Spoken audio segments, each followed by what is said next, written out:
Buenos días, buenas tardes y buenas noches. Dependiendo del momento y el lugar en el que le hayas dado play a este podcast desde la Universidad Central del Ecuador, les damos la bienvenida a su espacio Magia Cultural.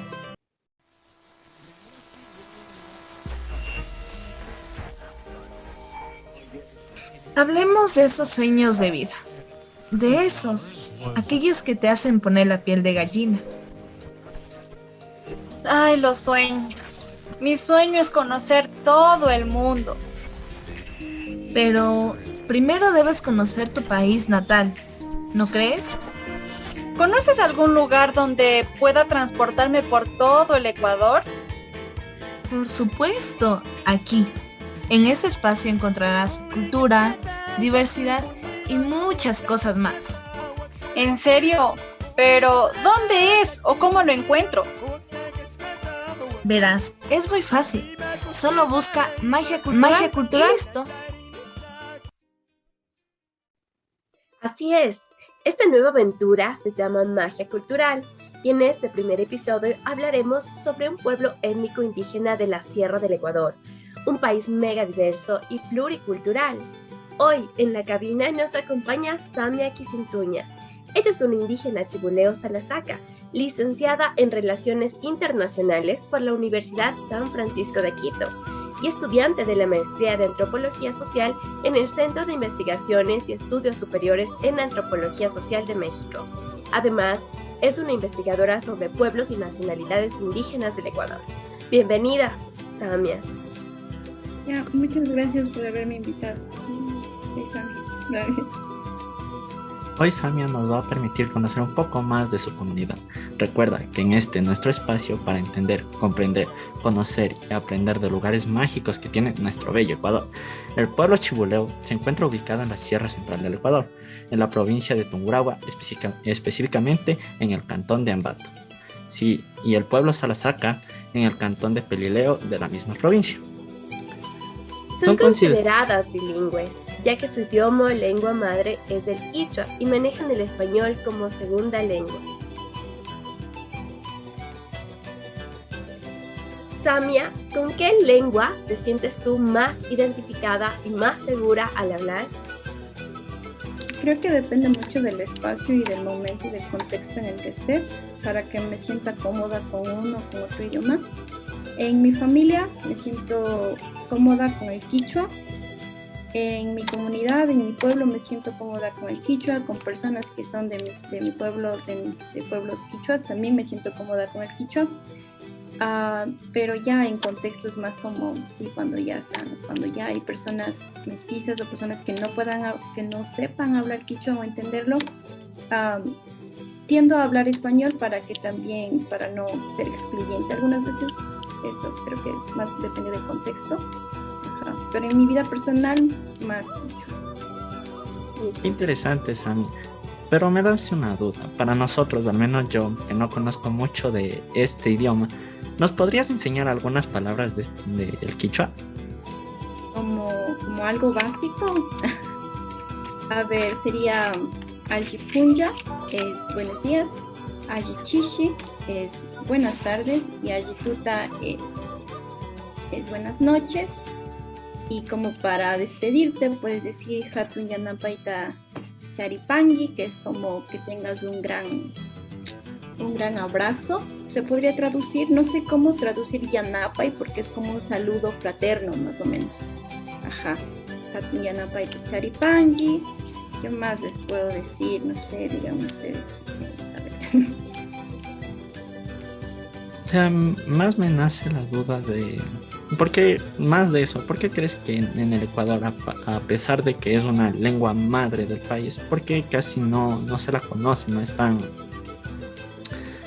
hablada, si no es por los pueblos nativos, por así decirlo? Ya, yo creo que, o sea, tiene que ver mucho con el sistema, o sea, con el sistema de educación que tenemos. Considero que privilegia mucho, bueno, el español y también privilegia demasiado el inglés. Entonces, incluso cuando se habla de una supuesta educación bilingüe, se habla más de la segunda lengua que se debería hablar, es el inglés. entonces no se privilegia el quichua. Además, cuando se dio cuando se intentó hacer una educación intercultural bilingüe, pues el Estado, en varios gobiernos, como que interrumpe este tipo de procesos, ¿no? Como que estamos dando 5 pasos y cambia de gobierno y dicen, no, ahora para mí la educación intercultural bilingüe es esto. Y crean otro marco y hasta instalarlo y hasta procesarlo, ya viene otro gobierno y dicen, no, para mí la educación intercultural es esto. Y entonces creo que estos procesos se ven muy interrumpidos y no se permite su maduración. También al quitar la autonomía a los pueblos sobre su educación con esta creación de las unidades educativas del milenio, también se quitó varios puntos importantes, que era el enseñar en quichua, el que los libros eran redactados y eran hechos por propios docentes interculturales bilingües, que luego se trató se homogenizó todo, y ahora el quichua, incluso dentro de estas unidades educativas del milenio que están dentro de pueblos originarios, tienen como tercera opción el quichua y solo lo tienen como una materia optativa en la mayoría de veces. Uh-huh. Creo que eso también tiene mucho que ver con la familia, y especialmente porque yo creo que también dentro de los pueblos originarios se está perdiendo mucho el idioma, o se perdió mucho el idioma, porque ahorita considero que hay un poco de empoderamiento hacia esta, porque, por ejemplo, a mí no me querían enseñar quichua cuando era niña por el miedo a la pronunciación en español. Entonces, por el miedo a las burlas que podría sufrir en la escuela, por el miedo a que no podría como hablar bien en español, decidieron no enseñarme quichua, sino primero enseñarme español y después quichua. Lo cual ocurrió con varios de mis amigos que he conocido, y que los papás prefirieron eso para que los hijos no sufrieran de ese tipo de acoso por parte tanto de los profesores y de sus compañeros. Vaya, qué interesante. Querida Samia, tal vez existe alguna lengua además del quichua que sea representativo de tu pueblo. ¿De mi pueblo? No. De mi pueblo no, los dos son quichuas. Entonces, especialmente Salasaca tiene, el quichua de Chibuleo es más o menos parecido al quichua unificado. No tiene tanta diferencia, pero el quichua de Salasaca sí es un poco más complejo, se podría decir, porque es una mezcla se dice que es una mezcla entre el aymara y el quechua. Ajá. Entonces, hay algunas palabras que no están dentro del quichua, que los salasacas lo ocupan. Hay algunas frases y también es muy rápido. Entonces, a veces dicen que es distinto ese quichua, pero si lo escuchas con atención, sí lo entiendes. Los conocimientos en este pueblo se transmiten en forma oral. Sus fiestas ancestrales se mantienen a pesar del paso del tiempo y constituyen una combinación de lo tradicional con lo religioso, sumando a la música, la danza étnica, los danzantes y el uso de instrumentos ancestrales propios. Samia, ¿nos puedes contar más sobre estas tradiciones? Por ejemplo, ¿cuál es la vestimenta de la mujer y qué representa cada uno de los elementos que lleva? Bueno, la vestimenta de la mujer salasaca es como casi toda la vestimenta, o por así decirlo, toda la vestimenta está hecha a mano. Es de lana de borrego, y su proceso es más o menos de unos 12 meses para poder hacer un anaco, que es como la falda negra, y la bayeta. Las blusas ya son algo un poco más modernas. Ajá, entonces, por ejemplo, antes se usaba la misma tela del anaco para la blusa, pero ahora ya las blusas son bordadas. Ajá, igual son bordadas a mano, pero las telas ya son sintéticas. Entonces, igual la faja o el chumbi es igual hecho a telar de cintura. Uh-huh. Y la mayoría de veces los tintes son artificiales, pero hay algunas familias que todavía continúan utilizando para tinturear las bayetas, o sea, los rebozos, tintes naturales como es el eucalipto, la cochinilla y otro tipo de plantas más que se encuentran como cerca de Salasaca. ¿Qué significa cada uno? Podría mentirles si sé qué significa, porque creo que la vestimenta actual ya es una mezcla de todo, y entonces decirles que hay un significado profundo en cada uno, sinceramente no lo sé, pero puedo decir que, por ejemplo, en los chumbis, especialmente la iconografía de Salasaca, sí cuenta una historia. Interesante, Sami. Tengo una pregunta. Este tipo de prendas, ¿quién se encarga de elaborarlas? ¿Quién las hace? En Salasaca, por lo general, cada familia tiene un telar y ellas mismas, cada familia, hacen sus vestimentas, aunque últimamente con esto de la diversificación del trabajo y la migración, hay familias que se encargan de hacerlas y vender, pero hasta ahora la mayoría de familias hace su propia vestimenta, su propio anaco, su propia bayeta, su propio poncho, para los hombres también, eso. Cambiando un poco de tema, me gustaría consultarte, ¿cuál es la fiesta más representativa de tu comunidad? Bueno, a ver, en Salasaca yo consideraría que es Ayapunja, es Finados, el Día de los Muertos. Ajá.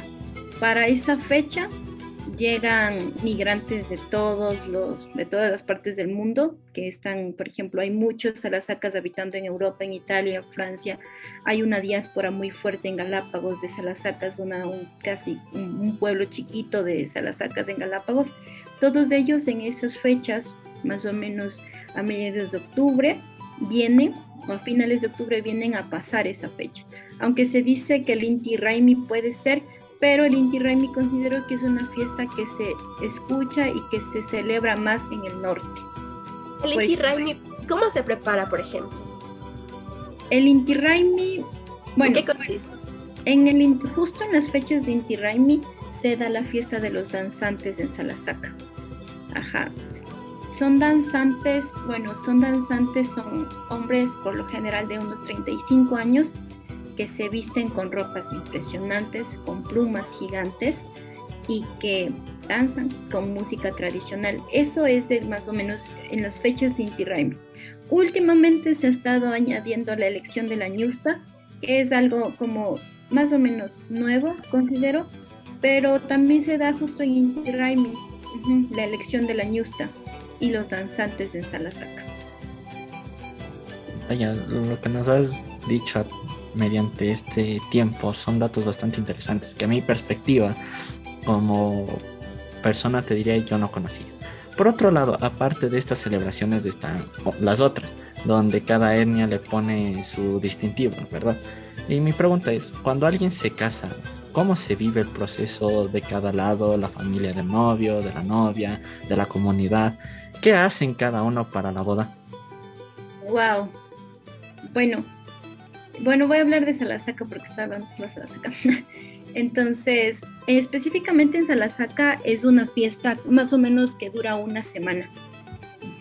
Pues dura mucho más porque se van y se piden a los padrinos y a las madrinas que sean achimamita y achitaitico, pero eso ya es como un poco antes. La fiesta es en la casa de los padrinos y la madrina, en la casa de la novia y en la casa del novio. Entonces siempre se van a estar moviendo. Ajá. El día, por ejemplo, de la casa de donde salen es de la casa del novio a la iglesia, se va caminando, toda la familia la acompaña a los novios. Es un requisito que vayan sin zapatos, yuchuchaki como le llamamos nosotros, y aunque tengan que caminar 2 horas deben ir yuchuchaki, o sea, deben ir sin zapatos, con música. Entonces se van todo ese camino a la iglesia con música, salen de la iglesia, se casan ahí, se van con música a la casa de la mujer. Ahí pide el hombre la bendición de los papás y ahí también se hace una gran fiesta, y al anochecer se van a la casa del hombre.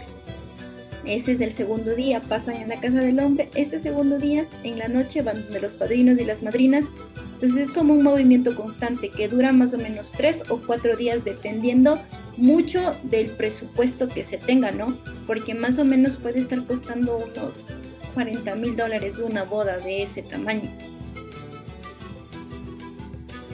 Y como prácticas artísticas que forman parte de sus costumbres, este pueblo canta y baila al son de los piliungos, los rondadores, los huancas y la bocina. De estos instrumentos, ¿en cuál de ellos prefieres? ¿Cuál es tu favorito, tu predilecto?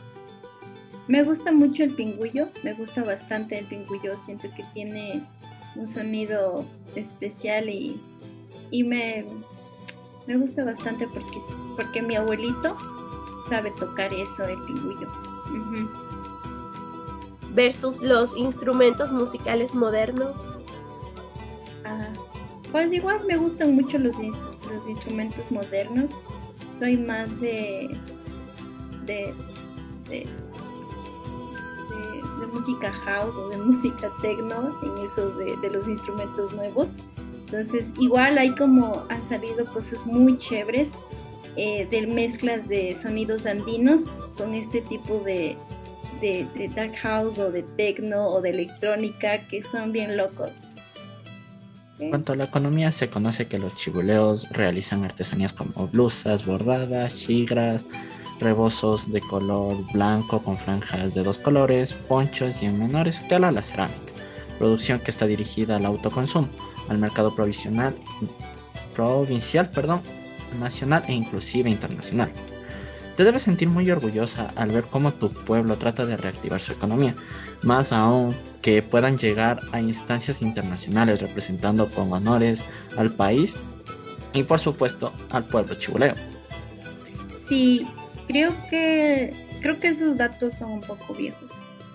¿En Porque serio? hay dos cosas a las que se dedican más los chibuleos. Las cooperativas financieras, Munshuruna, la Chibuleo, la Kushkiwasi son de Chibuleo. Oh, Entonces son cooperativistas financieros y a la par va la agricultura. En Chibuleo se dedican a la agricultura y a las cooperativas financieras.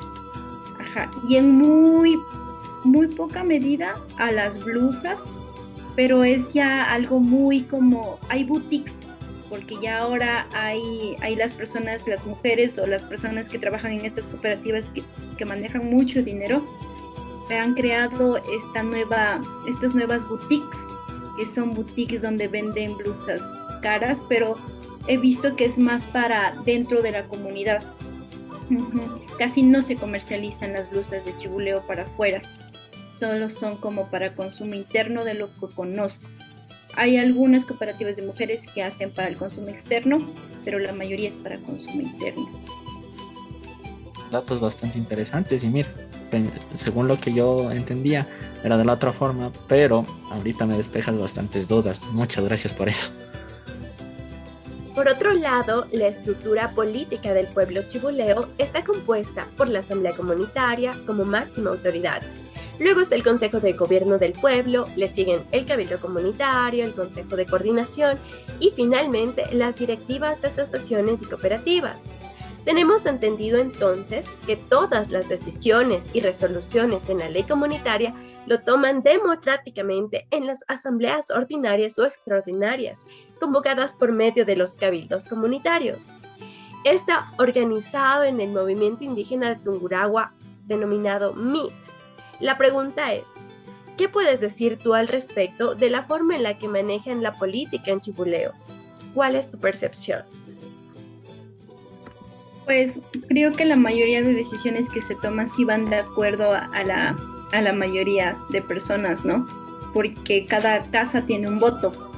Entonces, para que se pueda llevar a cabo algo o alguna norma o se pueda hacer algo dentro de la comunidad y fuera de la comunidad o incluso para salir a paros nacionales se convoca a reuniones extendidas, en donde va una persona por cada casa.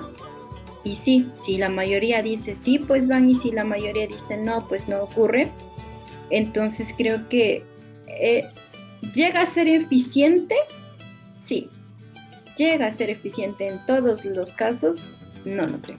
pero sí es muy eficiente. Considero que sí es muy eficiente porque incluso las personas que son elegidas para ser parte de las autoridades deben cumplir ciertos requisitos, como habitar ya mucho tiempo en la comunidad, tener un pasado limpio, si tuviste problemas con alguna comunidad o si ya estuviste dentro de la justicia indígena, quedas descartado. Entonces, como hay requisitos súper específicos en los que las personas que llegan a ser autoridades, sí son personas que merecen ser autoridades. Ajá. ¿Estás de acuerdo en que tengan su propia forma de manejar la política como pueblo o preferirías que se manejara de igual forma que en el Estado? No, realmente yo no estoy a favor del Estado, soy anti-Estado. Entonces, pues yo sí estoy de acuerdo con la autonomía de los pueblos y aún a pesar de que tenemos una autonomía diría muy limitada, consideraría que deberíamos ser más autónomos cada vez. Uh-huh. Sí, porque el Estado considero que tiene varias cosas con las que los pueblos originarios no encajan, y el tener nuestros propios consejos de gobierno, nuestras propias como articulaciones políticas, nos permite de alguna manera tener poder sobre algunas decisiones. Una pregunta. Nosotros sabemos que como para que una sociedad funcione como tal, debe de existir ciertas normas. Y mi pregunta va relacionada a eso. Dentro de tu comunidad, ¿qué normas se aplican o qué normas existen? Pues hay un estatuto gigante. Es como una mini constitución dentro de los pueblos. Cada pueblo tiene su mini constitución que se llaman estatutos y ahí está. Primero, cómo se maneja en el caso que digamos de una infidelidad. Para justicia indígena, ¿qué se hace? Entonces ahí en el estatuto está, bueno, ciertos tipos de latigazos, un par de ¿Latigazos en serio? Sí, algunas veces pasa eso, pero para los ladrones. Ajá, para los ladrones. Dios. Ajá, por ejemplo, se castiga la infidelidad, pero se castiga, por ejemplo, bañándolos en agua helada y con ortiga. Después se les da una charla extensa de por qué no se debe hacer eso. Ajá, pero hay algunas cosas con las que estoy en desacuerdo. Por ejemplo, el castigo a las diversidades sexuales, que me parece una atrocidad total. Que todavía creo que hay algunas cosas en el estatuto que quedaron muy atrás y que no se han vuelto a revisar. Que sí, hay que revisarlas, pero sí hay un estatuto, hay normas que se y cada consejo de gobierno va viendo estos estatutos y tiene cómo manejar cada problema, cómo manejar problemas de tierras, problemas con ladrones externos, con ladrones internos, normas que se deben seguir. Cuando ya no quieres ser parte de la comunidad, también te puedes desligar de la comunidad y la comunidad te da un papel diciendo pues ya no eres parte. Entonces como que sí hay varias normas escritas que ya están ahí, que se siguen. Hace un momento mencionaste lo de la justicia indígena y me nace la pregunta de ¿tú crees que la justicia indígena en verdad funciona o debería actualizarse? Hay momentos, creo que hay espacios en los que funcionan, hay espacios en los que deberían actualizarse. Por ejemplo, puede sonar algo troglodita para algunas personas, pero yo estoy de acuerdo que la purificación del cuerpo es necesaria para la justicia. Por ejemplo, hay ladrones que son de la propia comunidad que se les hace justicia indígena y la justicia indígena no, creo que lo más grave de la justicia indígena no es, a lo que quiere llegar la justicia indígena no es a golpearlos y a que tú sientas eso, sino es a la vergüenza pública. Eso es el punto central de la justicia indígena. Tú mencionabas la purificación del cuerpo. Tal vez tienen algún ritual representativo. Pues sí, depende mucho de la comunidad. En Chibuleo es bañarlo en agua helada, porque porque llega agua del Cariguairazo. Bañarle en esa agua en la madrugada con ortigas y con algunas plantas más para que el chiqui se vaya. El chiqui es como el mal espíritu, porque tú haces cosas malas porque hay un mal espíritu ahí adentro. Entonces hay que sacarlo.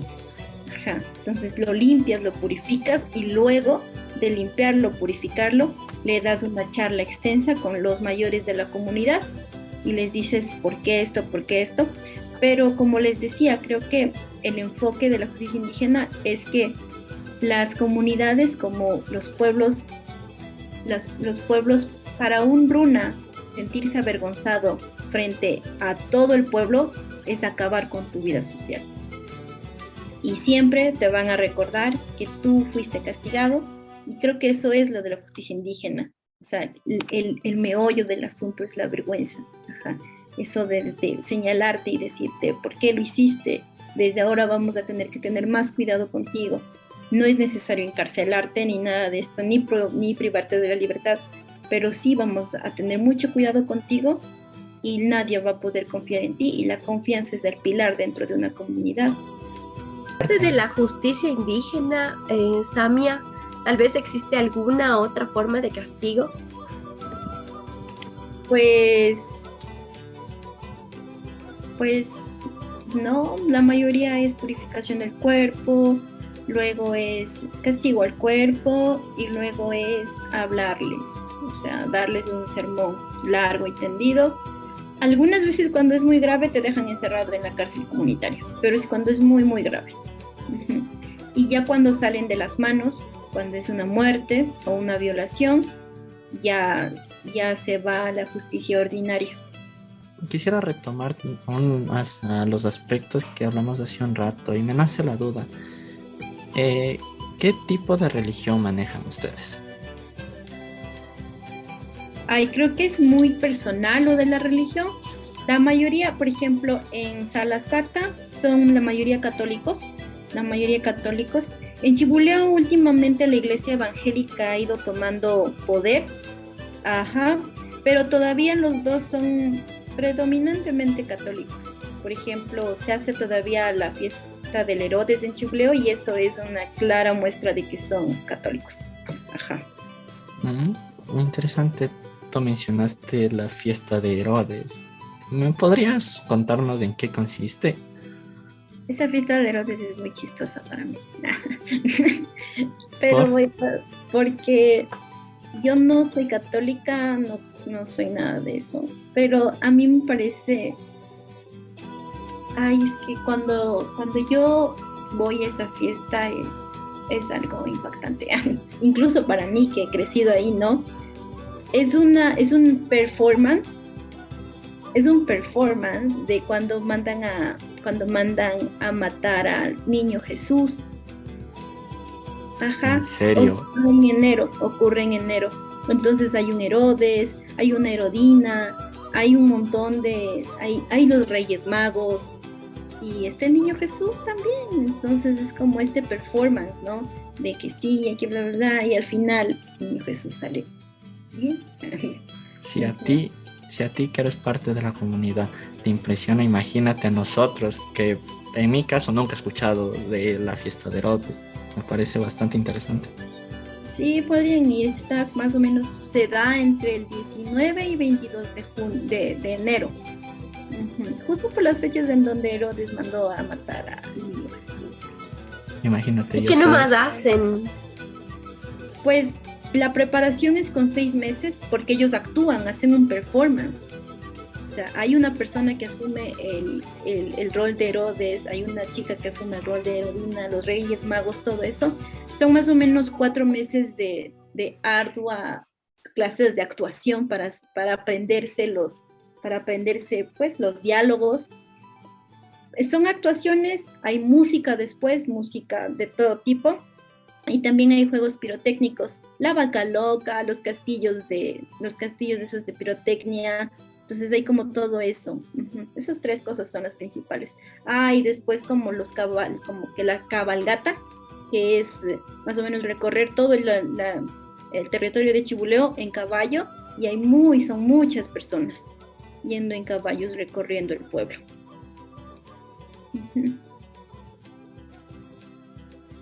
Yo voy a venir de impulso, ¿ya? Porque con todo lo que mencionaron, hay varias cosas que sí me siguen rondando un poquito en la cabeza.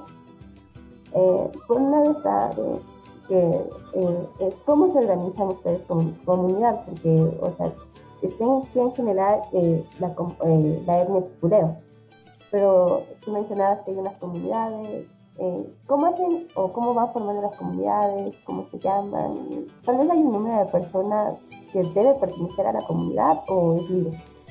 No, a ver, primero, como ustedes mencionaron, a nivel de provincia está el MIT, después está la UNOPUCH.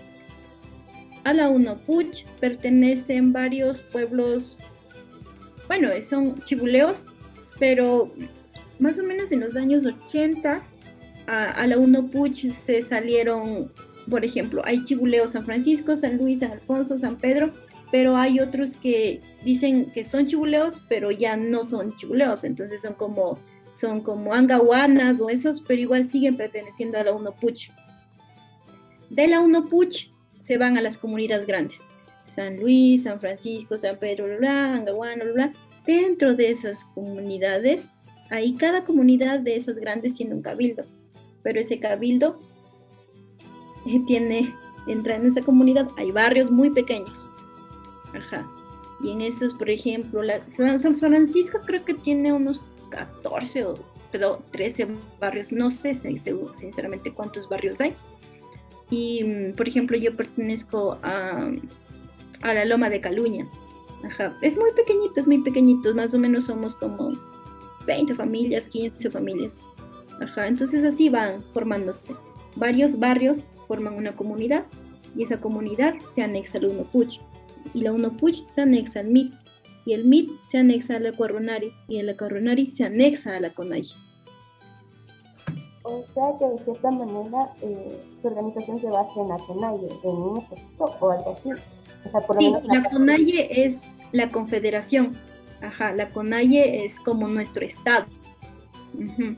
De ese estado, de ese aparato estatal grande, van yendo las jerarquías poco a poco, hasta que llega al más pequeño, que sería al cabildo del barrio.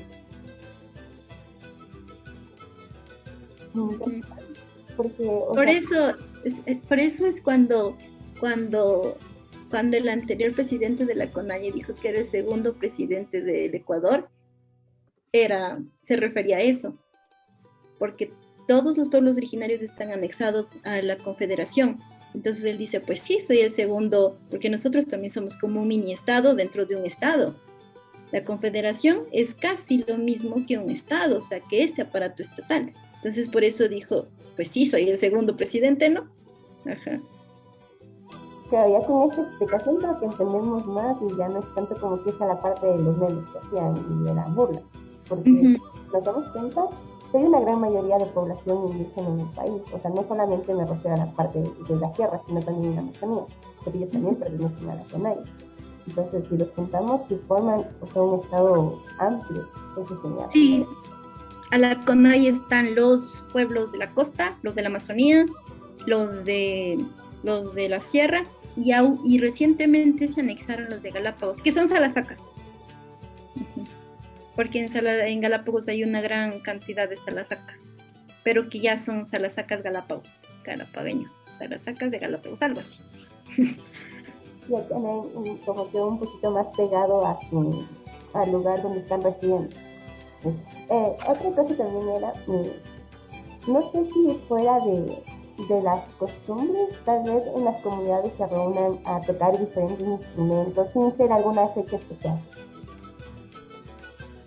Sí, últimamente ha habido una activación, por ejemplo, creo que el arte de la música en algunos pueblos, como especialmente en Chibuleo, estaba decayendo mucho, como que ya los jóvenes no se interesaban, pero últimamente han estado como reactivándose, por así decirlo, y aparte de eso han estado creando como pequeños grupos musicales dentro de la comunidad, recuperando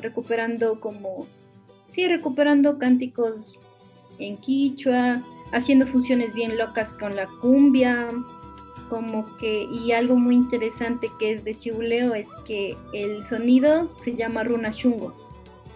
Ajá. Entonces cuando dicen póngame uno de runa shungo es de algunos de los grupos que son de Chibuleo o de ese o de por ahí.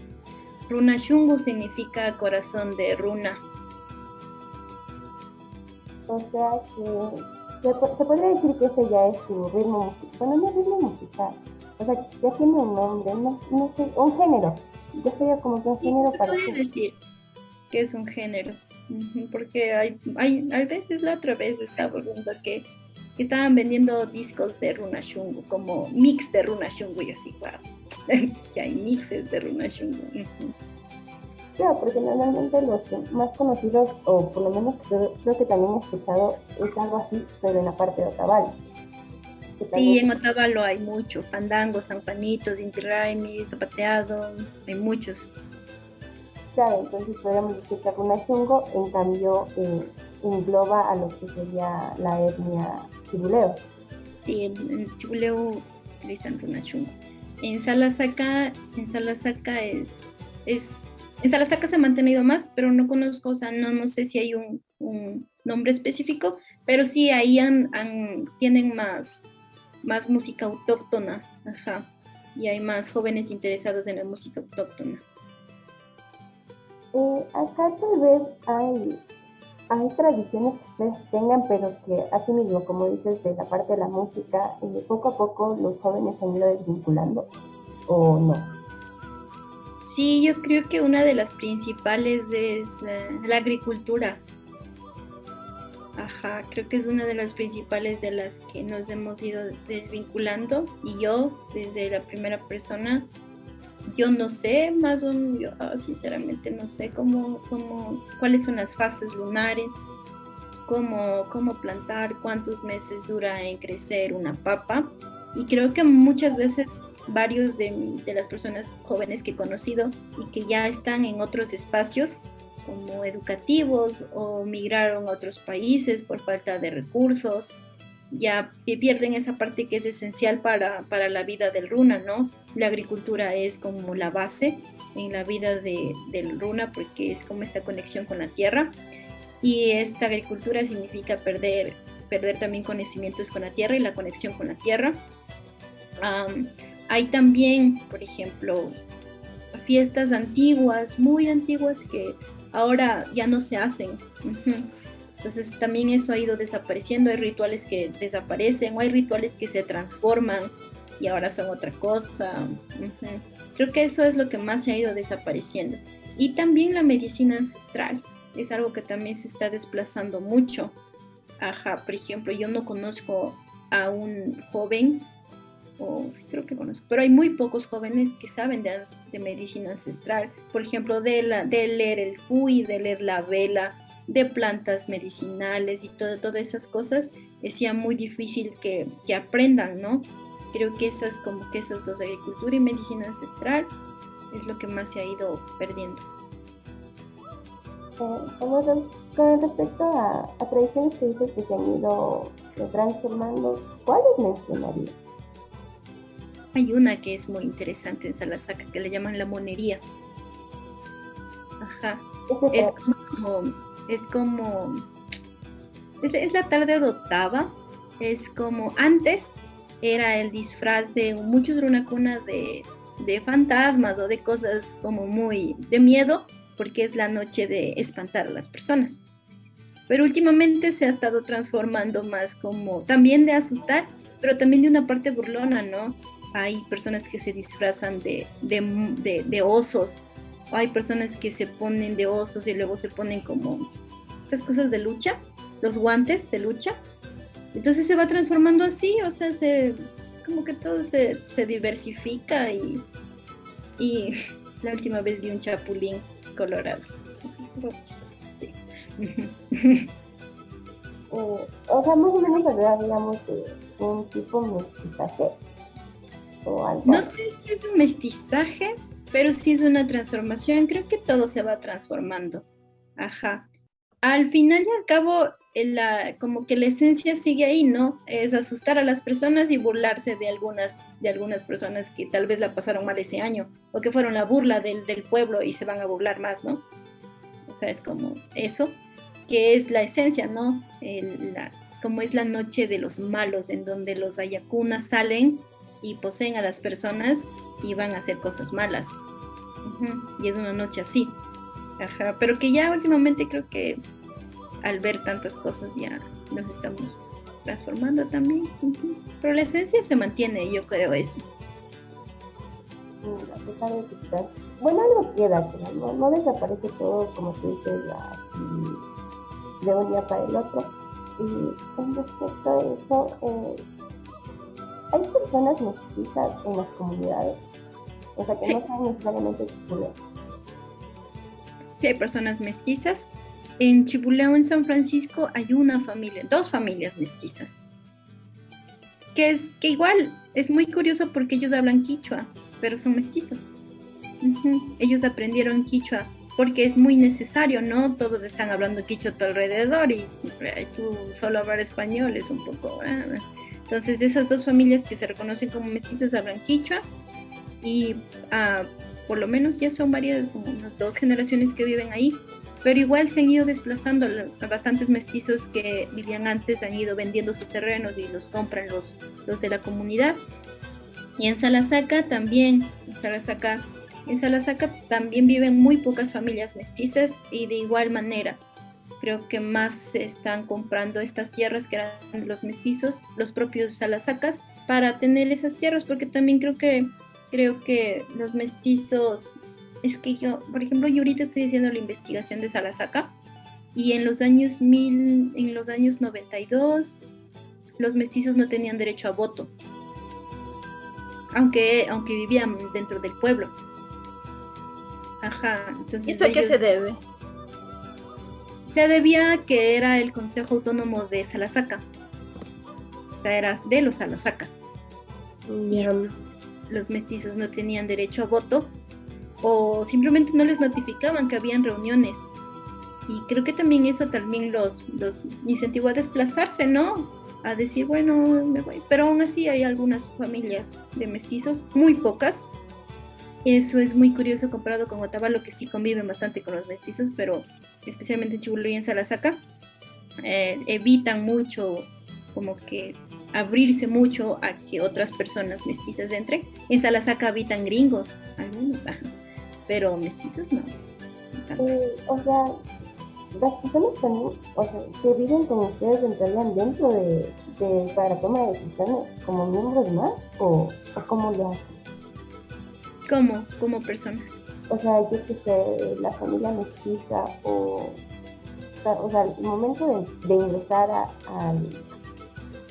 a la comunidad, o sea, es como si fuera un miembro más, o ustedes aprueban, digamos, cómo hacen esa parte. Es que para ahorita ya no se venden, yo no he escuchado que se vendan terrenos a mestizos, pero en las primeras partes, incluso para vendernos entre nosotros, tenemos que tener la aprobación del dueño del terreno de al lado. Si al dueño del terreno de al lado no le agradamos, no podemos comprar ese terreno, porque debemos ser buenos amigos para ser vecinos. O sea, si no nos llevamos bien, ¿para qué compras un terreno al lado de tu enemigo? Primero hay que tener la aprobación de los linderos, de los dos de acá. Si ellos dos te dicen, bueno, sí, seamos vecinos, pues te da el chance de comprar, y si no, pues no. Creo que lo mismo ocurría con los mestizos y creo que es muy difícil para los mestizos comprar un terreno dentro de estos porque sí debes tener como cierta cercanía con los que están alrededor tuyo para que incluso te vendan el terreno. Y pues cuando pasan a hacer eso, de lo que yo leí es que los mestizos no participaban en las juntas porque tampoco participaban en las mingas. Entonces solo tienes derecho a tener un voto cuando participas en el trabajo colectivo. Entonces es un derecho que se gana. Sí, es algo que es como, si tú trabajas, tienes derecho a hablar. Si no trabajas, no. O sea, ¿para qué vienes? Sammy, una pregunta. Tú como parte de esta comunidad, quiero preguntarte cómo es el día a día de las personas que habitan, por así decirlo, esta comunidad. No, depende mucho de a lo que te dediques, ¿no? Pero, por ejemplo, voy a hablar del caso de mi abuelita, que ella ha vivido toda su vida en Salasaca. Bueno, ella, bueno, se despierta muy temprano porque casi la mayoría de familias tienen animales. Entonces se despiertan, van a cortar la hierba, les dan de comer a sus animalitos, llegan, hacen su comida. Luego depende a lo que se dediquen. Mi abuelita, mi mami Ramona, se dedica a hacer textiles. O sea, teje e hila y hace anacos y hace todo eso, se sienta en la tejedora, pero últimamente ella ya no se dedicaba a eso porque, bueno, no, hace años que ya no se dedicaba porque ya formaba parte de las autoridades. Entonces siempre era cabildo o cabilda y su vida era muy ajetreada porque tenía que ir a resolver conflictos de terrenos, conflictos de familia. Últimamente se volvió un problema el alcoholismo, o sea, como que eso es lo que creo que hace mucha diferencia, que la autoridad de cada comunidad se encarga de los problemas de ellos mismos. Y aunque sean muy mínimos, ellos van y los resuelven. Y van a estar ahí hasta que los resuelvan. Si no se resuelven, no se van. Por ejemplo, mi abuelita pasaba 4 horas seguidas en una reunión tratando de convencer a alguien que su chancho no debía estar amarrado en ese lugar, sino que debía haberse amarrado en otro lugar porque ese chancho estaba comiendo el maíz del vecino. E iba a hacer revisiones periódicas para ver que el chancho no se pasaba el otro terreno. Entonces, son como muy particulares y muy cuidadosos con cada familia.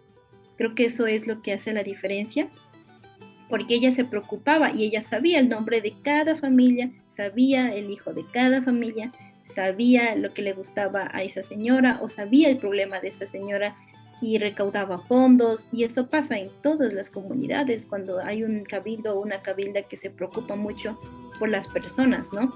Creo que de ahí ya, bueno, ella terminaba con su rol de autoridad, casi nunca lo terminaba porque incluso en las madrugadas había problemas, y en sus tiempos libres tejía e hilaba y daba de comer a sus animales. Esa es como la vida cotidiana de mi abuelita. Ya, yo creo que de los jóvenes que ya trabajan afuera es como sí, levantarse temprano, irse al trabajo, regresar y más en los fines de semana es donde participan con su familia, ¿no? O en sembrar o en ayudarles a hacer algunos tipos de trabajos, ¿no? Pero en los fines de semana ya las personas que trabajan en la ciudad, por así decirlo. Ahorita que estás en México, ¿qué es lo que más extrañas de tu comunidad? Extraño muchas cosas. Extraño mucho la comida, extraño mucho a mis personas, extraño mucho hablar en quichua, porque aquí con quién hablo. Ajá. Entonces, creo que extraño mucho también la vida en comunidad, que todos como que nos conocíamos, ¿no? O sea, es como, aunque no lo conocía, igual le decía hola, ¿no? ¿Cómo estás? Así, siempre era como algo muy ameno. Y si te encontrabas en un problema y había una persona desconocida que nunca habías visto, pero sabes que esa la saca, le pedías ayuda, porque es parte de tu pueblo. Entonces creo que ese sentido de dentro de los subprincipios de la filosofía andina sería el Munay o el Aini. Eso es lo que extraño bastante, como este querer hacerlo porque tú quieres y porque lo deseas.